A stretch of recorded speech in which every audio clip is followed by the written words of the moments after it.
So today we're going to review The Girl on the Train by Paula Hawkins.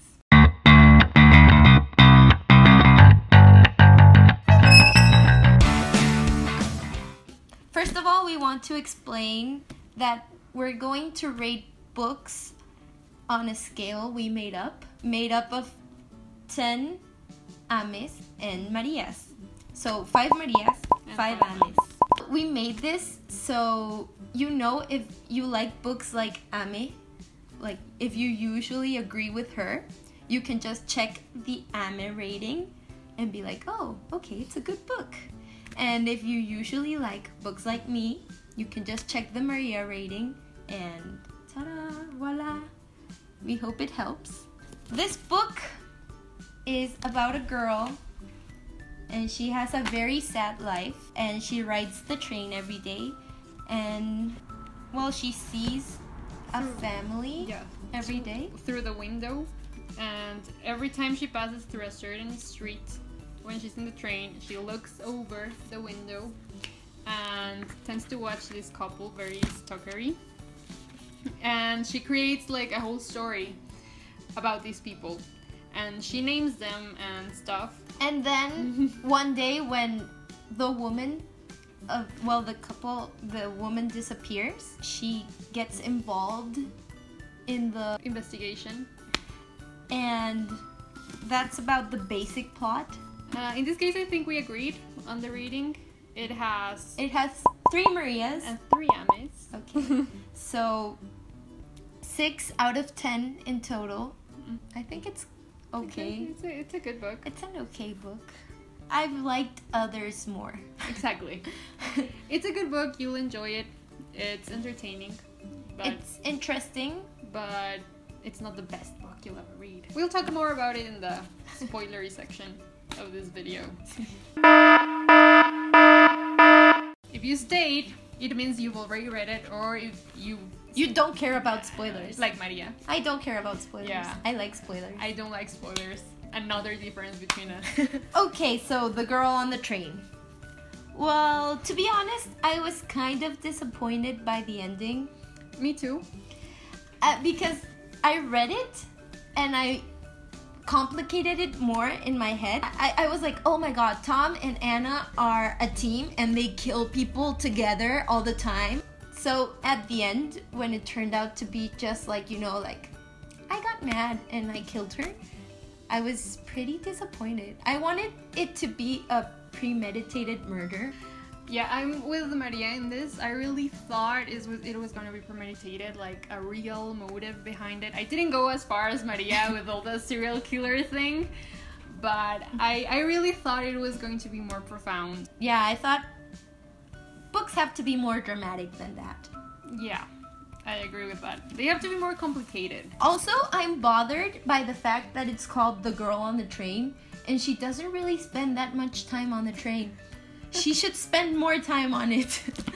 Yeah, she spends like the first 2 chapters on the train and then only like 5 more pages in the whole book, and that's it. So the title is misleading. Shame on you. Maybe you should call it The Alcoholic Girl. As you know, Rachel is the main character. And she's very pathetic. She's very frustrating to read. She basically just gets drunk and harasses her ex-husband every day of his life. She lost her job because she was drunk. She is very nosy, and she gets involved in a problem that wasn't her problem in the first place. The whole book wouldn't have happened if Rachel wasn't still obsessed with her ex-husband. Exactly. And the lives of these 2 people she've never known.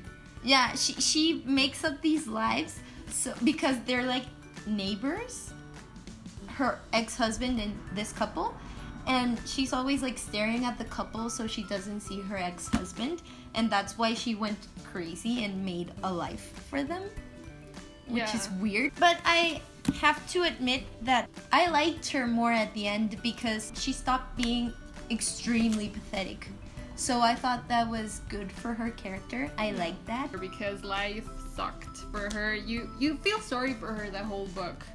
You either feel sorry for her or you want to slap her. That's the only two options. Other of the characters is Tom, her ex-husband. Like Maria said, she's very hung up on him still, and she harasses him always because he remarried. He married his lover, Anna, and they had a kid, and now they're like a really happy family. For some reason, he decided to stay in the house where Rachel lived, which I think it's completely horrible. But I guess it was one of the weird things Tom did, because he lied a lot. He lied a lot about everything all the time. So that's one of the scary things about him. And there's Megan, the girl who is killed, which is the woman that Rachel stalks all the time on the train. Like, I don't know why they showed us so much of her life, because it wasn't really necessary. I suppose it was to create interest and build it. I don't know. Yeah, to build up to the point where the big reveal comes up. And the big reveal is that Tom is her lover and not her psychologist. And that she's pregnant. Oh yeah, of Tom. Pregnant. Megan is very unhappy where she is. She wants to run away all the time. She has like trouble connecting with people. And she can't connect really with her husband because she doesn't really trust him. She hasn't opened up about her past with him. And that's why she starts to go to the psychologist, which is one other of the characters who turns out to be like also a suspect in this murder investigation. And there's Scott, her husband. Like at the beginning, he's very manly and kind. He's a gentleman, and then when Megan disappears, I don't know, something in his head snapped. And yeah, he went like crazy. He became a very weird person after that. Yeah, sort of violent. It was kind of scary, to be honest. Mm-hmm. And then we have Anna, which is the mistress, now wife of Tom. She's kind of mean, to be honest. Yeah, she's really mean. I didn't like her because she had no compassion for anyone except herself. And that was kind of off-putting to her character. But I guess you're not really supposed to like her, so... No. Then we have Kamal, which is a psychologist. I imagine him from India. Maybe. Me too. I imagine him He's like an that. Indian man in my head. In my head too. He seems to be the kindest person in this book, I suppose. He has his issues, of course, too, because, I mean, he has the affair with Megan. Who is his patient, and it shouldn't happen. It shouldn't happen. But he seems to, like, really care about her, and he actually helps her, even if it's by having sex and then talking. Yeah, but I think he only has sex with her once, and after that, he's just her psychologist. Which is another thing that's interesting, because the whole book, you think that she's having sex with the psychologist, or that many of the scenes with her lover is a psychologist. But at the end, because of the big reveal, you find out that it was actually probably Tom in all of the scenes, because they don't say names or anything. And also, what is up with the detectives in this investigation? They do nothing. They are completely useless. Completely useless. I mean, practically Rachel solved the whole case for them. Without Rachel, they would have never known what had happened. They were totally useless. And I mean, I thought that they would involve her more in the investigation, because after all, she was there the night that Megan was killed. But they didn't. They just were like, oh no, she's a pathetic alcoholic fat woman that just bothers her husband. Of course it wasn't her, but what if it could have been her? One of my theories was actually that she was the killer. I also thought she was the killer at some point. Yeah, that would have been way more interesting, I think. Yeah. Maybe a little predictable, but it would have been interesting. And also, like, what is up with the redheaded man on the train? Like, he was so useless. Why was he there? We didn't need the red-haired man at all. No. I actually saw calming the Tom thing, so it wasn't such a big surprise. So that was a little letdown.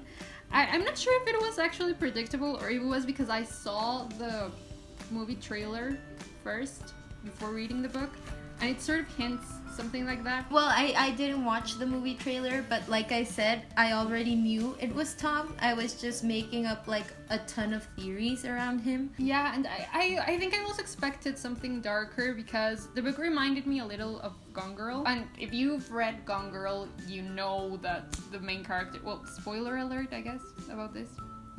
I'm sorry. Well, you know that the main character is actually like a psychopath. So I thought that something that surprising was going to happen here, but it didn't. Many books that are coming out lately have these characters that the authors say that they are very human, but I suppose their meaning of human is like to make them really evil and mean. Yeah. With a lot of defects. Yeah, I don't know why that's in style right now. Like, you write a book, and if it's going to be popular, you have to make like everyone in the book be slightly evil and the main character not that likable, and everyone will love it. Everyone will be like, oh, The Girl on the Train is the best book I've ever read, and it's not true. That's it. That's our review on Gone Girl. The Girl on the Train. Oh yeah, I'm sorry. That's our review on The Girl on the Train. We hope you felt the same way about it. And the whole video you were just thinking, yes, that's what I thought. Yeah. Please like the video. Please like it and subscribe. Adios. Adios. Like, maybe he had two personalities, you know, and one was like a psycho killer and the other one was Tom, the family man.